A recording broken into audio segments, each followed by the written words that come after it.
It's Yeah, I think this is gonna be galvanizing both sides of the aisle, right? And so for the left, they want that op-ed photo of Trump being arrested so they can use it and locking him up so they can galvanize their base. But I think it's gonna backfire, right? Like Charlotte was saying, like we're just gonna use it. Like Trump is already putting videos about they're not after me, they're after you, right? And so this is gonna just galvanize Trump's base. Which a Already, New York prosecutor has determined to use to get Trump.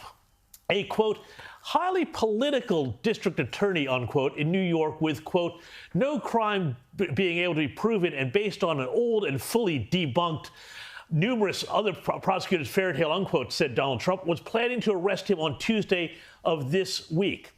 House Speaker Kevin McCarthy is calling it, quote, an outrageous abuse of power by a radical DA who lets violent criminals walk as he pursues political vengeance against President Trump, unquote. Already in Trump Tower in New York, there's already Trump supporters counter-protesting with their flags and everything and all that stuff.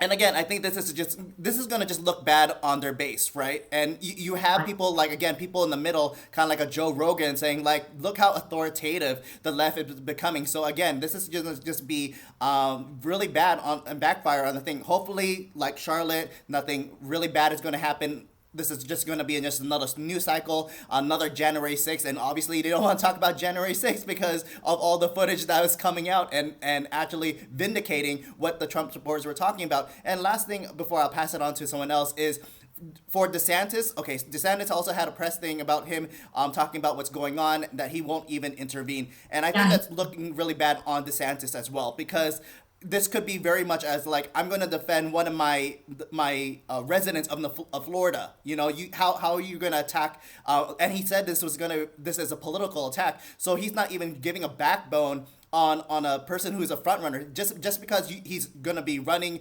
DeSantis might be running. He hasn't made any definitive statement. But like, for you not to defend another person, like, the Trump supporters are going to remember that. You're like, the Trump supporters that like support DeSantis, like you didn't save Trump. Like that's going to backfire on DeSantis if he doesn't intervene as well. So I'll pass that on to someone else.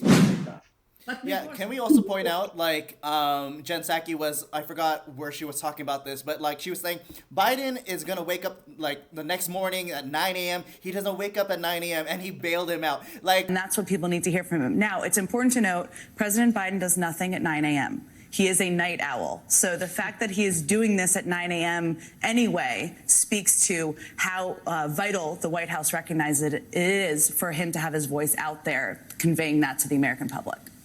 He's willing to bail out these top 1%, as you're mentioning, but not help out Ohio, like East Palestine, Ohio, right? And so again, it's another pointing out like the left is the party of the elites, and I can't stress this enough that people think that the right are the people with the money and all this stuff. Like it is just a good black and white picture of like what the left has become as far as, again, being a party of the elites and like just bailing them out. And so I remember when the left used to talk about the right wing doing the bailouts back in '08 during Occupy Wall Street. I remember that. And so here we are, flip over, and again, people like Joe Rogan, as I mentioned earlier in the show, the left wing has become the party of the authoritative, the warmongers, everything that what people thought the right wing was. So well said, Mitch. Well said, Edwin, too. I mean, I just feel like at the end of the day, why are people letting this go?